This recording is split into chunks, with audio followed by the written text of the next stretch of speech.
today, please know you are welcomed here. Since the summer, our city's Office of Immigrant Affairs and the Office of Emergency Management have been gearing up for the potential arrival of asylum seekers via unplanned and uncoordinated bus routes from southern states, as we have seen in cities like New York and Washington, D.C. Several city agencies have been meeting and coordinating regularly with nearly 15 community-based organizations and partners to plan a local response. Preparations for immediate reception and shelter space, emergency health screening, food and water, language interpretation, and more. For context, as we previously shared, it was relayed to us last week that a bus of roughly 30 asylum seekers was expected to travel here from Del Rio, Texas. This information was confirmed late yesterday without coordination or warning by Texas Governor Greg Abbott's office through a press release. It's not just unproductive and disappointing, but downright irresponsible and callous to do this unannounced and without coordination, showing blatant disregard for the sanctity of human lives. As a proud, welcoming city, we choose to take the right path and uphold our American values. The city and volunteers greeted our newly arrived neighbors this morning with dignity and respect.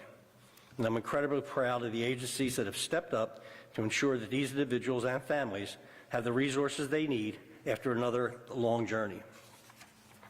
While working through some of the logistics, today's arrival of the bus went by and very smoothly. That's a testament to the planning and preparations of the Office of Emergency Management, the Office of Immigrant Affairs, city mass care partners, immigrant leaders, and immigrant-serving nonprofits have done to work together to respond during this transition period. These agencies and our partners on the ground stand ready to welcome, assist, and provide support to these new arrivals. I've said many times before, our city's diversity is one of our greatest assets, and immigrants are major contributors. Philadelphians recognize this as a strength. That is why countless residents and community partners have come forward generously and compassionately to offer a helping hand as soon as we were alerted to a possible bus arriving in Philadelphia. I've seen it time and time again, and I saw it this morning at the welcoming facility. It is possible for government and local communities to work together to strengthen systems of support for newcomers, and that has always been this administration's vision and commitment. It is sad and outrageous that Governor Abbott and his administration continue to implement their cruel and racist policies, using immigrant families, including children, as pawns to shamelessly push their warped political agenda. We aren't going to play into sensationalism. We will remain focused as ever on welcoming and supporting anyone who wants to visit or live in our great city, and we thank the partners in the media who have shown restraint and respect for the privacy of the travelers, especially the kids. Those who arrived today are private individuals simply seeking safety and a place where they can build a future. Let's remember that and welcome them with grace and respect. I want to remind everyone that all of these folks who arrived in Philadelphia today have legal means to be in the United States. Most are expected to continue traveling to meet family members elsewhere in the country. And many, if not all, are seeking asylum and have demonstrated that they face real dangers of being or have been harmed in their homeland because of their race, religion, or their politics. This is a human right protected under our laws. Our American values prove that it is our duty to welcome and support these folks as they face some of the most trying times of their lives. At its core, this is a humanitarian crisis that started with instability and violence in South and Central America and is being accelerated by political dynamics in our own country.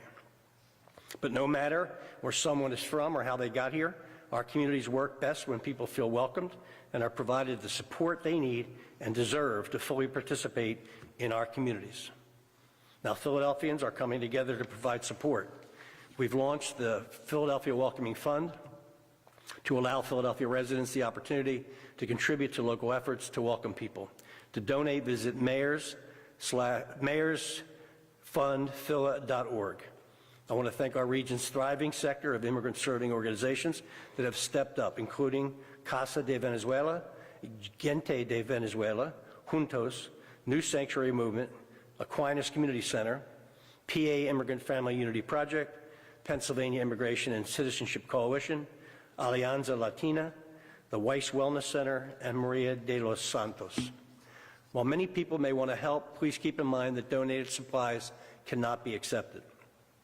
The best way to support organizations that are providing aid to people is through monetary donations to vetted groups named above that are providing immediate and long-term relief. So again, I want to thank the Office of Emergency Management, the Office of Immigrant Affairs, and all our community partners and agencies and their staff who have been working tirelessly to support this operation. Now for more information on our immediate response plan, I'll turn it over to Dominic.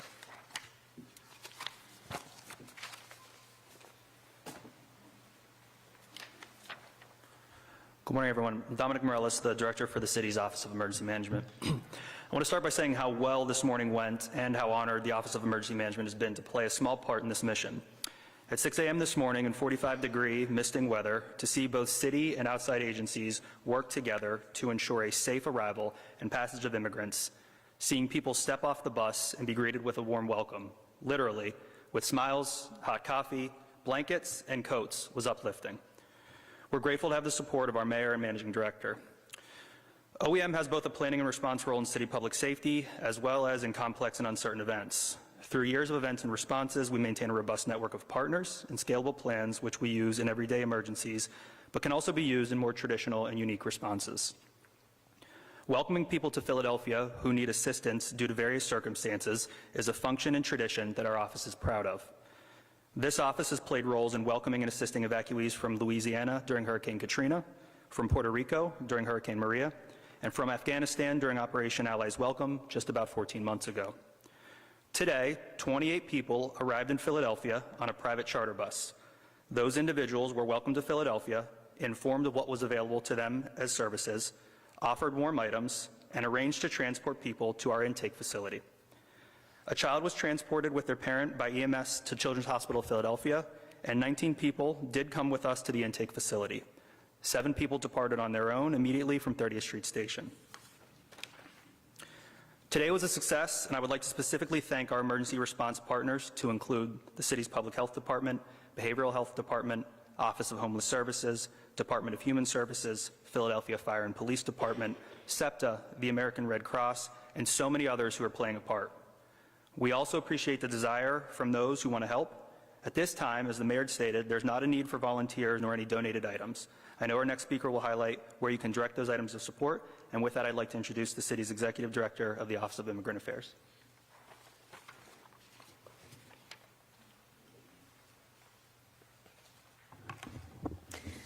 Good afternoon, everyone. Amy Eusebio, Executive Director of the Office of Immigrant Affairs. And I just want to really echo the sentiments of this morning went incredibly well. Before I continue, I just want to comment there will be Spanish interpretation during the Q&A portion of this press event. So I really feel like this morning was a testament to strong public-private partnerships for welcoming and setting an example for what it could look like. A lot of our success was due to some of our community-based organizations working in tandem with city agencies in order to coordinate and plan a response. We've been working on this for about 3 months, and it got activated very quickly once we had confirmation that the bus was coming. As was already shared, at the Welcome Center, we have currently, some people have been already picked up by family members. They were reuniting with family members, and we have about 14 adults and 2 children who are staying with us, who are still making arrangements. Some of our next steps include helping people get to their final destinations. There's a wide ranging of where people are trying to get to. A couple of people are staying in Philadelphia. Others are moving on to other states like Pennsylvania, Maryland, New York, Connecticut. So it's wide ranging, Ohio. And so our community-based partners will be helping us to coordinate that transportation. Just wanted to share a little bit about who's coming. They represent diverse countries, Colombia, Cuba, Nicaragua, Panama, Ecuador, República Dominicana, Dominican Republic. We are also supporting people with legal orientation. As what's already been shared, these are people that have been fully vetted by Customs and Border Patrol. They were inspected already and fingerprinted and were legally paroled into the United States to pursue their claims for asylum. So I know there are many questions about legality, and people have been fully vetted and they are here and they are present and the government is aware of that. And so our legal services partners are orienting them orienting them to their rights, helping them understand the asylum application process, and beginning warm handoffs to some of the other jurisdictions that will be receiving them. Lastly, I just want to comment, as I said in the top, that the community-based organization partners have been key. They have been really the key volunteers with us on the ground, facilitating intake, greeting people, providing donations, the cutest things like car seats and stuffed animals. It's really been a pleasure to work together. Just naming a couple of them as well: Juntos, New Sanctuary Movement, Casa de Venezuela, Gente de Venezuela, Aquinas Center, Highest Pennsylvania, Nationality Services Center. And then the last one I want to introduce is one of our partners that we've asked to come join us today to share a few remarks on behalf of the coalition is Andy Kang, Executive Director of the Pennsylvania Immigration and Citizenship Coalition. Thank you. Oh, yes, yes. And we would like to invite New Sanctuary Movement to come join up front too. I did not get to do it. Good morning, everyone. My name is Andy Kang. I'm the Executive Director of the Pennsylvania Immigration and Citizenship Coalition. And on behalf of the community partners who came together today and have been working with the Mayor's office over the last several weeks, as Amy described, we'd just like to thank you for being here. And I wanted to take a moment just to thank Mayor Kenny for his team, for the Office of Emergency Management, for Amy and the Office of Immigrant Affairs. You know, given in light of the news last night, the political news last night, I thought it was particularly fitting that Philadelphia came together on every level, whether it was every city employee that was involved with this project, all the partners that came together, the level of care that was given, matter of thoughtfulness and intention and love that was showed to these folks that came off the bus who have been through a terrible amount of stuff along the way was very encouraging. And so, you know, all I will say is on behalf of our partners, we don't know what the future holds here. We are in contact with our colleagues in New York and Chicago and other cities that have had a similar experience. But our hope is that given today being the way we set the tone and the example, we're confident that we'll be up for the challenge. So we once again want to thank the city officials. We look forward to a deeper conversation about a potential long-term plan with the state and the White House, but that's going to involve many, many more leaders across the movement in this country. So, Peter, I don't know if you got anything. Sure. Thanks, Andy. Hi, everyone. I'm Peter Padamonte. I'm a co-director at New Sanctuary Movement of Philadelphia. I'm really proud to stand here today with the city. Especially want to thank Amy from the Office of Immigrant Affairs and Mayor Kenny for not only welcoming everyone who came today, but also giving the governor a little bit of Philly attitude. I think for us, you know, we work closely with the city and we do what Philly does best, which is welcome people. Regardless of what's thrown at us, we're here to welcome people with support, in solidarity, and with love, and we're going to keep doing it. Thanks.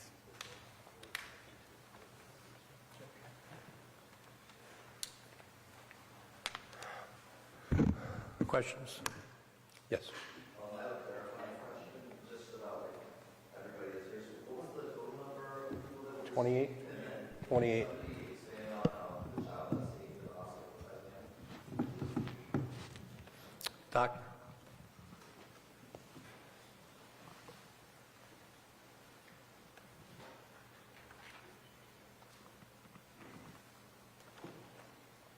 So I can't share a lot of details about the child's medical history, but we did have one child who came off the bus sick enough that we transferred that child directly to the CHOP ER, where she's been cared for right now. I'm sorry? Right now, still there, yeah. So, I mean, the transfer went fine, you know, under CHOP's care. So we're really glad to have terrific medical facilities in the city, and I'm deeply frustrated at the way this was done. Is she accompanied by a parent? She is accompanied by a parent, yes. Who is also at the hospital with her? Yes. And then another clarifying question. 19 others were transferred somewhere else for services. Is that correct? So maybe a total of 20, or are we still thinking about 30? Clarifying question on the number. 28. So I can summarize the numbers if you want, but that's probably Amy.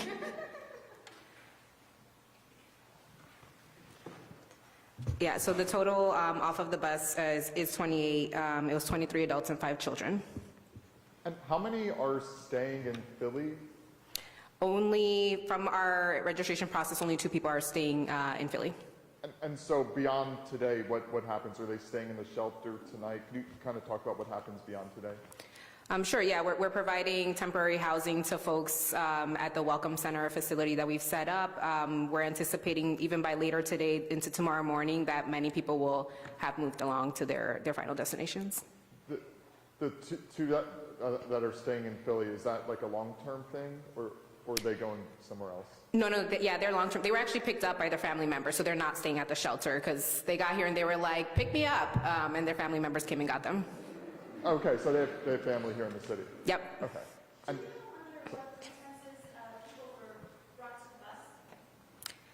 The original bus, we do not know. Did they have the option to get on the bus to come here, or did they have another option to go somewhere else? We were informed that people had the option to get off, and actually the bus, the limited information that we had was that the bus departed with 31. Some people got off along the way to be able to stop at different points. Will there be any children attending schools here in Philadelphia? We do suspect that those who are staying will, I believe it was a baby, so it's going to be a minute before they're enrolled in schools. At this point, neighboring cities and states have received upwards of thousands of migrants bus by Governor Abbott and Governor of Arizona. Is the city concerned about the infrastructure and the cost that the city In our country's history, we've received millions of people. We dealt with 30,000 Afghan, how many? 30,000 Afghan refugees, 300 or so Ukrainian refugees, 1 million Irish people, hundreds of thousands of Italian people. I mean,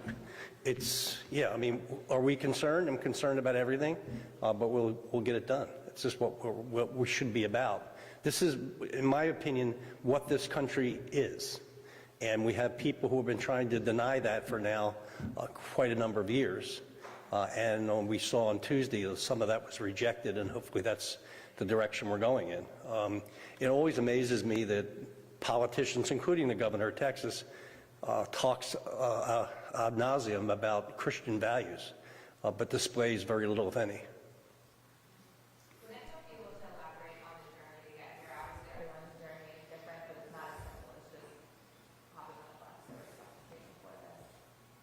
Do we have a chance to talk to any of the? Yeah, we don't have those. I mean, 31 people. What's the bus seat? About 50 some, 52. So it wasn't packed. So I mean, they had maybe a little room to move around, but it's a bus trip. Are you anticipating any more buses coming from Texas?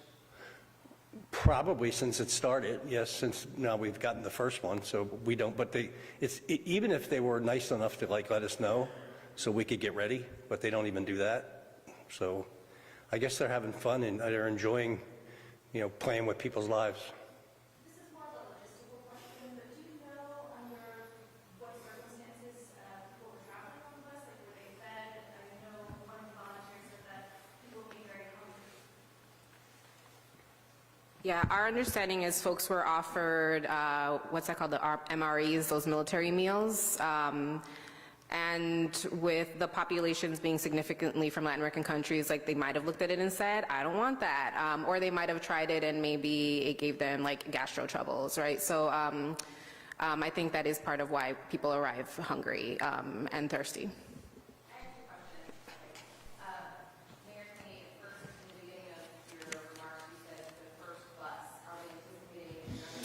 I mean, I would assume based on past practice that we'll get at least one other. I mean, they were coming 10 a day to New York, and I think they're down to about 2 a day. Chicago, I think, got 10, and I mean, look, I don't know. I mean, and again, I mean, it's bad enough they're sending them, but just pick up the phone, I mean, and just say, this bus is leaving, this is how many people are on it, and this is where we're going to drop them off at, or where do you want us to drop them off at? Because we could have taken them right to the Welcoming Center as opposed to 30th Street. Can you talk about the level of security at the Welcome Center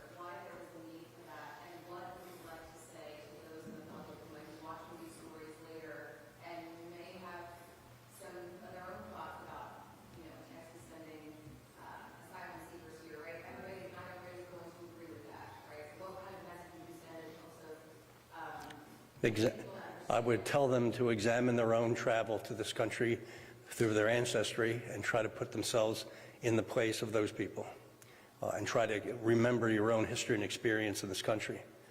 With the exception of African Americans who were brought here in bondage and chains, everybody else came here for need. And just kind of think back to your own great-great-grandparents and try to have a little sympathy and empathy.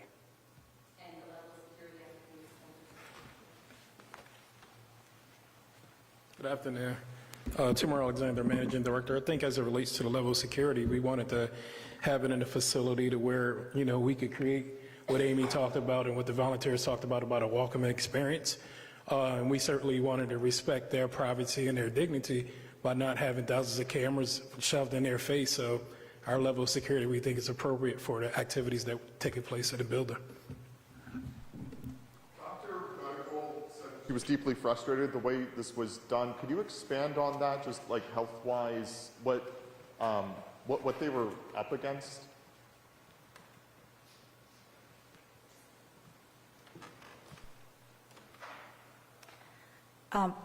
We don't have a lot of information because the state of Texas didn't share a lot of information.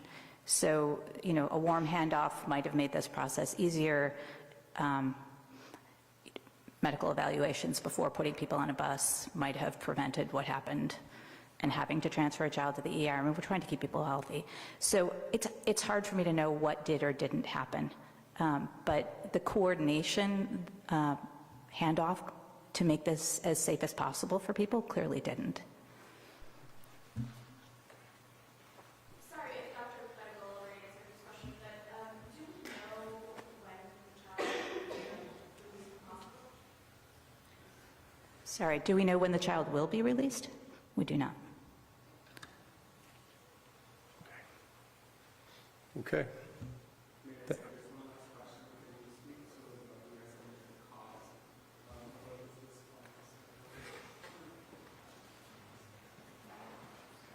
Sorry, I can't give you the real answer on this at the time.